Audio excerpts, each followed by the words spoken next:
దేవునికి స్తోత్రం. యోనా తెలుసు కదా మీకు? చెప్పండి, యోనా తెలుసా? యోనా, దేవుడు యోనాకి ఒక పని చెప్పాడు. యోనా దేవుడు చెప్పిన పని చేయలా. వెళ్ళమన్న చోటుకి, చెయ్యమన్న పనికి చెయ్యక, వెళ్ళక, తనకు నచ్చినది, తాను మెచ్చినది, తనకి ఇష్టమైన స్థలానికి, హల్లెలూయా, వెళ్ళిపోయాడు. ఏవండి, దేవుడు ఊరుకుంటాడా? పోతే పోయాళ్లే, ఇంకొకళ్ళు లేపుదాము, ఇంకొకరితో మాట్లాడదాము అని అనుకోలా. దేవుడు తలచుకుంటే, దేవుడు ఒక ప్రణాళికని రచిస్తే, దేవుడు ఒక ప్లాన్ ఏర్పాటు చేస్తే ఇక దాన్ని దాటుకుని వెళ్ళటం అసాధ్యం. లొంగిపోవలసిందే దేవునికి, వంగిపోవలసిందే దేవుని దగ్గర. మన కుప్పి గొంతులు ఏమీ పనిచేయవు. మనం చెప్పే సాకులు, మనం చెప్పే మాటలు, మనం వెళ్ళబుచ్చే కారణాలు అంతా జాంతమై, దేవుడు తన ఇష్టాన్ని చెప్పాడు. ఆ ఇష్టం చేయాల్సిందే. నువ్వు చెయ్యను అని అంటే ఎలాగైనా ఆయన చేయించుకుంటాడు. దేవునికి స్తోత్రం. మునుకోలుకి ఎదురు తిరిగి మనమేమి, దేవుడు సృష్టికర్త, సర్వశక్తుడు, మాట చేత సమస్తమును కలగజేసినవాడు. హల్లెలూయా. వాక్కు చేత సమస్త ప్రపంచములను నిర్మించినవాడు. ఆయన ఇష్టం చెయ్యక, ఆయనకు నచ్చింది చెయ్యక, ఆయన ఉండమన్న విధంగా ఉండక, ఆయన చేయమన్న విధంగా చెయ్యక ఎక్కడికి వెళ్తామండి మనం? ఏం సాధిస్తాం మనం? అంతుందా మనకి? దేవునికి స్తోత్రం. అంతా నా ఇష్టం, నేనే రాజు, నేనే మంత్రి, నా ఇష్టమే జరగాలి. రాను రాను ప్రతి ఇంట్లో, ప్రతి కుటుంబంలో ఈ పాలసీలు ఎక్కువైపోయాయి. ఇంటిని క్రీస్తు ఏలాలి, క్రీస్తు తర్వాత ఇంటిని పురుషుడు ఏలాలి, పురుషుడు తర్వాత స్త్రీ యజమానురాలు ఏలాలి, ఆ తర్వాత పిల్లలు. ఇది దైవిక కుటుంబము యొక్క క్రమం, చట్టం. లేదండి ఇది చట్టం. ప్రతి ఇంట్లో పిల్లలే పిడుగులైపోయారు. పిల్లలకు నచ్చిందే వండాల. భోజనాల గురించి, కూరలు పప్పల గురించి కాదు విషయం. ఒక పూట తింటే పోతుంది, తిండి కోసం కాదు నేను చెప్పేది. పిల్లలు ఎలా ఉన్నారంటే వారి కొనసాగలతో తల్లిదండ్రులను కంట్రోల్ చేసే విధంగా ఉన్నారు. తల్లిదండ్రుల మీదకి తెగబడుతున్నారండి, చేతులు ఎత్తి, కాళ్ళు ఎత్తి, వస్తువులు ఇసిరి. హల్లెలూయా. వాళ్ళు జన్మనిస్తే పుట్టవు నీవు. రక్తం పంచి తల్లి 100 రక్తబొట్టులు ఒక పాల చుక్క. దేవునికి స్తోత్రం. పాలే కదా, పాలే కదనుకుంటాం. పాలు ఎలా తయారవుతాయో నేను చదివి తెలుసుకున్నాను. 100 రక్తపు బొట్టులు తల్లివి ఒక్క పాల బొట్టుగా తయారవుతుందంట. మా తమ్ముడు పుట్టే వరకు నేను పాలు తాగుతానే ఉన్నానంట. పోన్లే, తాగితే తాగాను. మా తమ్ముడిని తాగనిచ్చేవాడిని కాదంట. ఇది మరీ దారుణం. అప్పుడు అలాగే తల్లులు, 2 పిల్లలు, ఒక బిడ్డ పుట్టేసినా సరే ఇంకో బిడ్డకి, ఆ మొదటి బిడ్డకు కూడా పాలిస్తానే అలా పాలు వచ్చేవి, తాగుతానే ఉండేవారు. ఒక పాల చుక్క తయారవ్వాలంటే 100 రక్త బొట్లు కలిస్తే ఒక పాల చుక్క. అంటే తల్లి ఎంత రక్తాన్ని లాస్ అయ్యింది. పెళ్లికి ముందు బలంగా, దృఢంగా, అందంగా, ఏమండి, చక్కగా స్టిఫ్గా ఉన్నటువంటి తల్లి శరీరం ఎవబ్రేట్ అయిపోయి, శరీరము గొల్లదేరిపోయి, ఆ మందుల వల్ల, ఆ రకరకాల ఇంజెక్షన్స్ వల్ల. ఎందుకండి ఆ యాతన? నాకు పిల్లలొద్దు అనుకుంటే ఎక్కడి నుంచి వస్తావు నువ్వు? పుట్టిన నిన్ను పురిట్లోనే ఏదైనా చేయిస్తే ఏంటి నీ ఇష్టాలు, ఏంటి నీ పెత్తనాలు? కొంతమంది తల్లిదండ్రులను భయపడుతున్నారు. నేను చచ్చిపోతా, నేను ఇల్లు వదిలి పారిపోతా. ఒకసారి ఇల్లు వదిలి పారిపో. ఒకసారి అమ్మా పారిపోతాను అనొద్దు. ఒకసారి వెళ్ళి ఒక నెల, ఎక్కడ నెల, పొద్దునెళ్తే మన సాయంకాలానికి బతుకు జీవుడా అంటూ వచ్చేత దొడ్డేపుకి. అమ్మా మీరనుకుంటారు వచ్చేసాడేమో అడుక్కునేవాడు. చెయ్యి ఖాళీ, అడుక్కునేవాడు కాదు, వారసుడే దొడ్డేపు దగ్గరికి వచ్చాడు. దేనికి?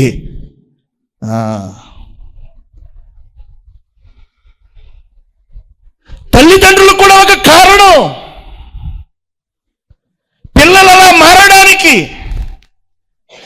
పిల్లల ముందు తల్లిదండ్రులు దెబ్బలాడుకుంటున్నారు, బూతులాడుకుంటున్నారు, రకరకాల మాటలు అవి చూసి నేర్చుకుంటున్నారు వాళ్ళు. అవే పనులు చేస్తామంటున్నారు వాళ్ళు. దేవునికి స్తోత్రం. పచ్చని సంసారాలు,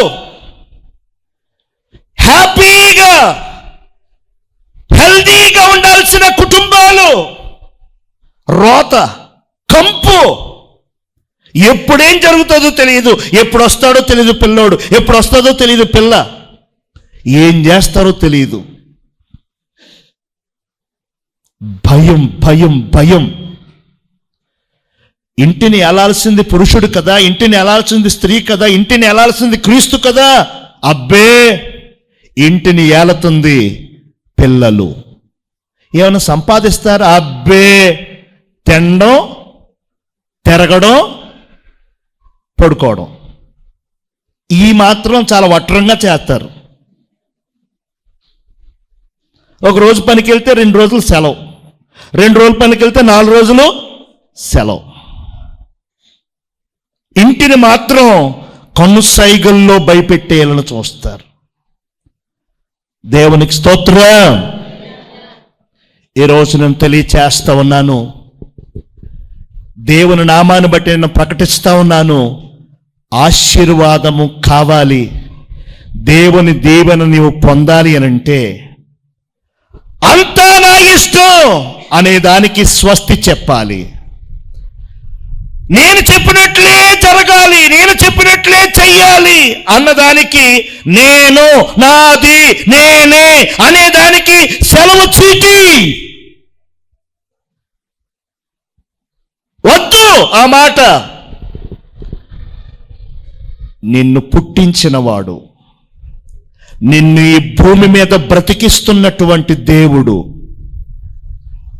నీకీ జీవితాన్ని, నీకీ స్థితిగతులను కలగజేసిన దేవుడు ఆకాశమందున్నాడు. ఆయన తేరి చూస్తున్నాడు. దేవుడు చూస్తున్నాడు. దేవుడికి ఒక ఆలోచన ఉంది.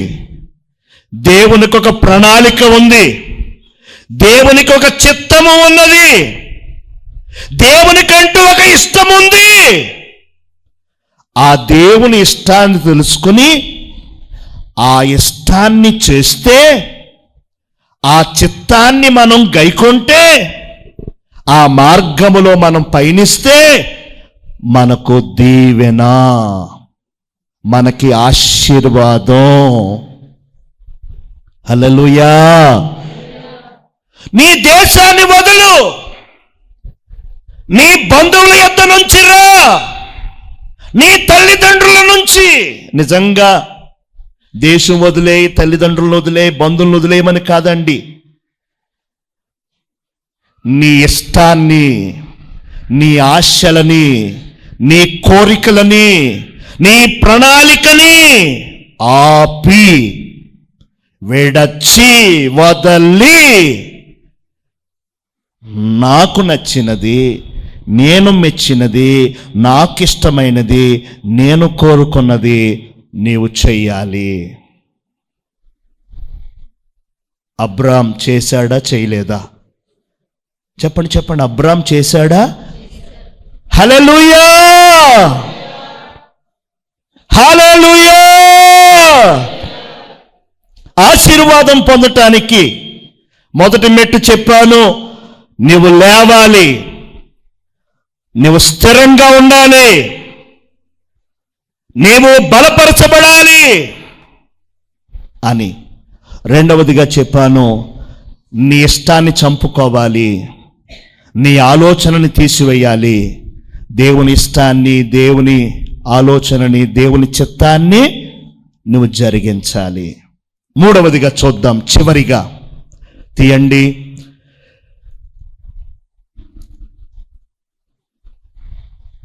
పద్దెనిమిదవ అధ్యాయం. మరియు మమ్రే దగ్గరనున్న సింధూరవనములో అబ్రహాము ఎండవేళ గుడారపు ద్వారమందు కూర్చుని ఉన్నప్పుడు యెహోవా అతనికి కనబడెను. అతడు కన్నులెత్తి చూచినప్పుడు ముగ్గురు మనుష్యులు అతని ఎదుట నిలవబడి ఉండిరి. అతడు వారిని చూచి గుడారపు వాకిట నుండి వారిని ఎదుర్కొనుటకు పరిగెత్తి నేల మట్టుకు వంగి ప్రభువా. చాలు తల్లి, మీరు ఇంటికి వెళ్ళాక చదువుకోండి. నేను ఆ విషయం అంతా ఇప్పుడు చెప్పేస్తాను. ఈ అధ్యాయం 15వ వచనం వరకు మీరు ఇంటికి వెళ్ళాక చదువుకోండి. అబ్రహాము దీవించబడ్డాడు, అబ్రహాము ఆశీర్వాదం పొందుకున్నాడు, అబ్రహాము ఫలించాడు అనడానికి మూడవ మెట్టిది. ఏంటది అంటే, అబ్రామ్ గారికి 99 ఏళ్ళు వచ్చేసాయి. 17వ అధ్యాయంలో కనబడుతుంది. 99 ఏళ్ళు వచ్చేసాయి. ఎంత ముసలాయనండి, ఎంత పెద్దోడండి. 17లో కూడా కాదు, 18వ అధ్యాయంలో 17లో చెప్పబడింది వయస్సు. అది అయిన తర్వాత ఇంకో 6 నెలలో, 9 నెలలో, 10 మొత్తానికి అయ్యే ఉంటుంది కదా. అబ్రహాము ఎండవేళ తన ఇంటి దగ్గర గుడారం ముందు అరుగు మీద కూర్చున్నాడంట. చెప్పండి, గుడారపు ద్వారమందు కూర్చుని ఉన్నాడట. దేవునికి స్తోత్రం. అలా కూర్చున్నప్పుడు యెహోవా అతనికి కనబడ్డారంట. యెహోవా రూపంలో కనపడల. యెహోవా ఎవరు? తండ్రి అయిన దేవుడు, ఆకారం లేదు, ఆయన ఆత్మస్వరూపి, ఆయన వెలుగయ్యున్న దేవుడు, వెలుగు దేవుడు. ఆత్మ కనపడదు కదా, గాలి, వెలుగు, వెలుగులో ఏ రూపం కనపడుతుంది మనకి? కానీ ముగ్గురు మనుష్యులు కనపడ్డారంటండి అతనికి. దేవునికి స్తోత్రం చెప్పండి. హల్లెలూయా, హల్లెలూయా. వారిని చూసినప్పుడు ఏమండి అబ్రాహాం ఏం చేశారో తెలుసా? ఏమండి అబ్రాహాం ఏం చేశారో తెలుసా? వారిని ఎదుర్కొనుటకు పరుగెత్తి నేల మట్టుకు వంగి. నేను కిందటి వారంలో చెప్పాను అబ్రహాం స్టేటస్. అబ్రహాం ఇంట్లో పుట్టి అలవర్చబడి పని చేస్తున్నవారు బలవంతులు ఎంతమంది ఉన్నారో ఆ పుట్టు పూర్వోత్తరాలన్నీ చెప్పాను. ఇప్పుడు చెప్పడానికి సమయం చాలదు. అబ్రహాం రేంజ్ అది, అబ్రహాము స్టేటస్ అది, అబ్రహాము యొక్క వాల్యూ అది. బంగారంతో కట్టుకున్నాడట ఇల్లు. ఆ రేంజ్ ఇంచుమించు 318 మంది. ఇంకా కొంతమంది లెక్క పెట్టలేదు, వయస్సులో చిన్నోళ్ళు. 400 మంది ఆ ఇంట్లో పనివారు, పాలేళ్ళు. దేవునికి స్తోత్రం. ఆ ఇంటికి బాస్గా, ఆ ఊరికి ఒక రాజుగా ఉంటే ఆ అబ్రహాం ఏమండి ఈ మనుష్యులను చూచి పరుగెత్తుకొనొచ్చి ఏమండి ఏం చేశారట? నేల మట్టుకు వంగి. నేను చెబుతున్న మాట ఏంటంటే, నేను దేవుని నామమున ఆనబెట్టి చెప్తున్నాను. ఇలా చెయ్యండి, ఇలా చేస్తేనే అని నేను కోరటం లేదు. హల్లెలూయా. ఇలా చెయ్యండి అని నేను మీకేమీ ఆజ్ఞాపించటం లేదు. కానీ అబ్రహాము ఆశీర్వదించబడ్డానికి 3వ కారణం ఇది. అబ్రహాము దీవెన పొందడానికి 3వ మెట్టు ఇది. ఏంటో తెలుసా మెట్టు? ఏంటో తెలుసా కారణము? దైవజనుడు.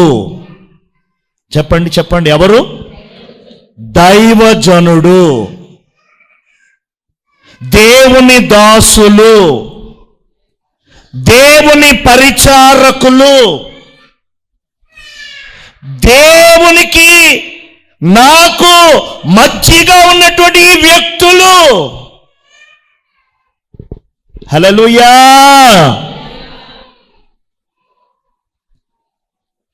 వీరు నా దేవుని పరిచారకులు, వీరు నా ఆశీర్వాదానికి కారకులు, వీరు నా దీవెనకి కారకులు అని గుర్తించాడండి.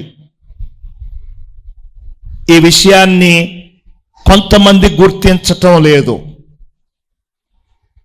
పాస్టర్, సేవకుడు అంటే చాలా చులకనండి. ఆస్తులు ఏమైనా వాటా అడుగుతున్నట్టుగా పెడతారు మొహాలు. వండుకున్నదంతా మాకు ఇచ్చేయండి, వేసేయండి అన్నట్టుగా చూస్తారు కొంతమంది. ఏమండి అంత చులకనా? అంత లోకువా? సేవకుడు అంటే కర్రీపోకు తీసినట్లుగా, సేవకులు అంటే లెక్కా చెమాలేనట్టుగా. పాస్టర్ గారు వస్తుంటే అప్పటికప్పుడు ఫోన్ తీసి ఇలా తిరిగిపోతారండి. హలో, ఫోన్ రాదు, ఏం రాదు, హలో, అలాగే వెళ్ళిపోయాడా? అమ్మాయి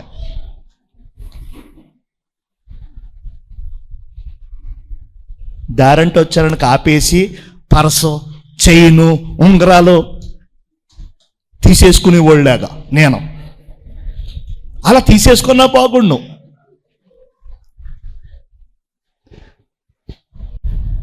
ఏమండి, చూసినా చూడనట్టు,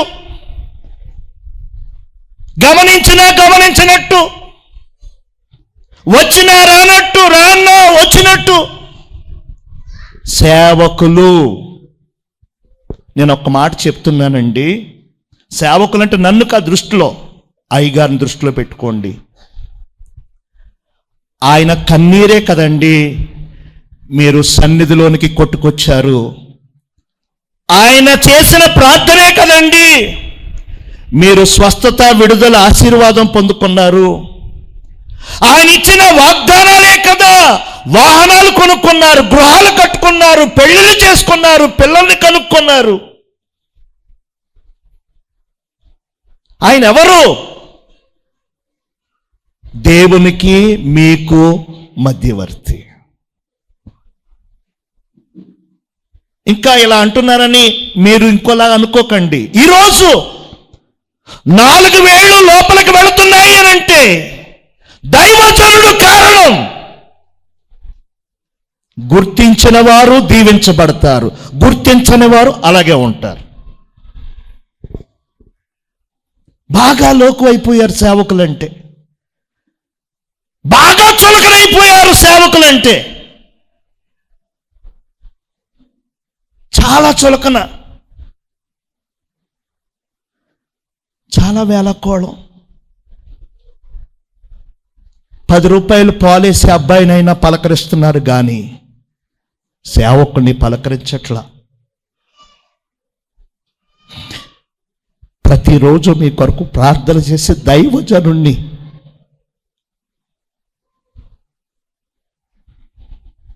సేవకుడంటే అంతలుసా?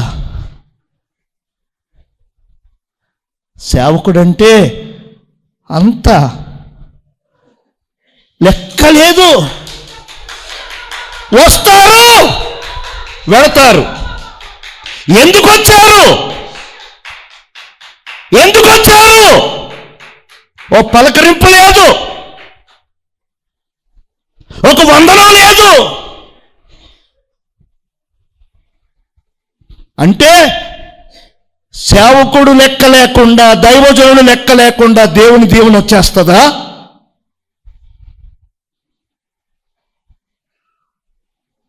దేవుని ఆశీర్వాదం వచ్చేస్తుందా? సాతాను అలా నడిపిస్తున్నాడండి. హల్లెలూయా. మేము బ్రతికున్నంత కాలం మీరు బాగుండాలనే కోరుకుంటాం. మేము బ్రతికున్నంత కాలం మీరు ఆశీర్వదించబడాలనే ప్రార్థన చేస్తాం.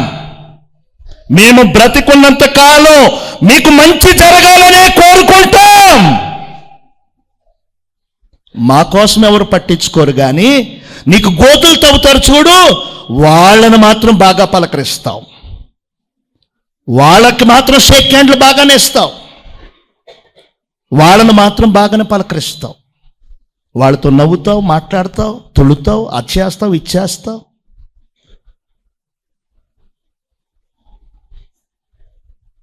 మోకాళ్ళు వేయండి, సాగిలు పడండి అనట్లేదండి. రెస్పెక్ట్. దేవుని సేవకుడు అని అంటే ఒక రెస్పెక్ట్, ఒక రెస్పెక్ట్. రెస్పెక్ట్ ఇవ్వకపోయినా మేము ఉంటాం. రెస్పెక్ట్ ఇవ్వకపోయినా మాకే ఘనతలు గొప్పలు ఏమి వద్దండి. మాకు సేవ చేయడమే మాకు భాగ్యం. మేము ఉంటాం, మాకే నష్టం లేదండి. మీకే ఆశీర్వాదం ఆగిపోతుంది.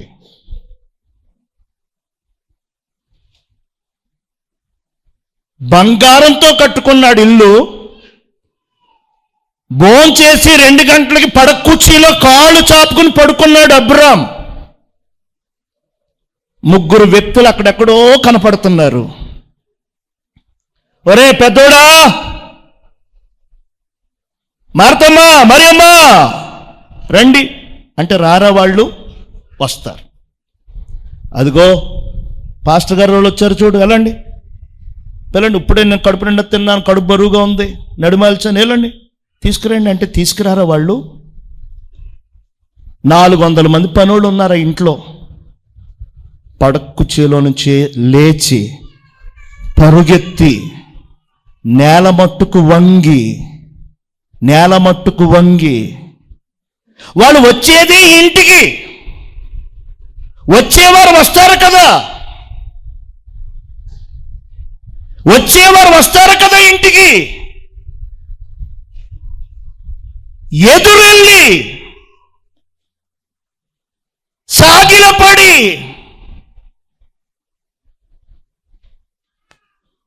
మనము రక్షణ పొందామండి.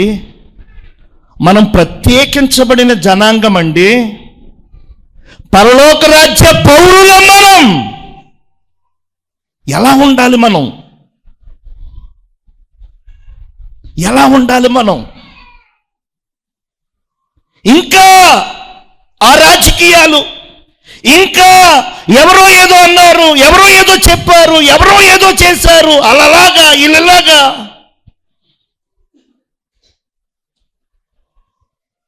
హల్లెలూయా. పరిశుద్ధాత్మ దేవుడు మీ దీవెన కోసం, మీ ఆశీర్వాదం కోసం ఏమండి, దేవుని దాసులను, దేవుని సేవకులను గౌరవించండి, ప్రేమించండి. మీ ఇంటి వారిగా, మీ కుటుంబ సభ్యులుగా చేర్చుకోండి. ఒక మంచి సహవాసం, ఒక మంచి తండ్రి కూతురు, తండ్రి కొడుకు, అలాంటి పవిత్రమైన ప్రేమ, పవిత్రమైన బంధం. హల్లెలూయా. మరి ఇంటికి వెళ్ళా చదువుకోండి. వచ్చింది మనుషులేనండి, దేవుడు కాదు. కానీ ఆ మనుష్యులు దేవుని దాసులను గుర్తించాడు, దేవునికి చేసినట్లుగానే చేశాడు. చెప్పండి. దేవునికి చేసినట్టుగా. దేవునికి ఎలా భయపడతాడు అబ్రాము, అలా భయపడ్డాడు. దేవునికి ఎలా సాగిలి పడతాడో అలా సాగిలి పడ్డాడు. దేవుని కోసం ఎలా ఎదురెళ్తాడో అలా ఎదురెళ్ళాడు. దేవునికి చేసినట్టుగా చేశాడు.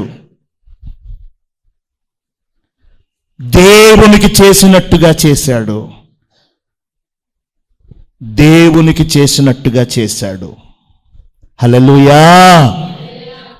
దేవునికి చేసినట్టుగా చేయలేకపోతున్నాం.